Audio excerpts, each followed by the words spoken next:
মা আয়েশা তিনি নিজে বলছেন যে আমি কতটা নিজেকে সংযত হয়ে চলি। নবীজি আমাকে যদি ডান দিকে বলে আমি সেই দিকে যাই, নবীজি যদি আমাকে বাম দিকে বলে আমি সেই দিকে যাই।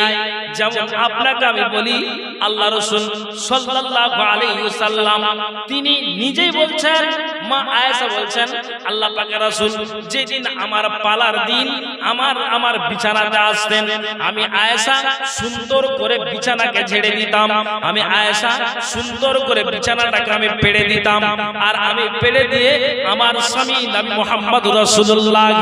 পরন্ত সাল্লাল্লাহু আলাইহি ওয়াসাল্লাম তিনি আমার পাশে এবার যতক্ষণ পর্যন্ত নবীজির ঘুম না আসতো ততক্ষণ পর্যন্ত আমার স্বামী আমাকে কি করতেন, আমাকে কোরআনের শিক্ষা দিতেন, আমাকে ইসলামের কথা বলতেন, আমাকে ইবাদতের কথা বলতেন, জিকির আজকারের কথা বলতেন, আমাকে কেমন ভাবে চলতে হবে, আমাকে নিয়ম নীতি পদ্ধতিগুলো বলতেন। আমি আয়েশা কি করতাম, ওই রাসূল যখন আমাকে ওই কথাগুলি আমাকে বলতেন তখন আমি আয়েশা ওই কথাগুলিকে আমি মনের কান দিয়ে শুনে আমি আমার মগজে ভরে দিয়ে আমি জ্ঞান করে চলতাম।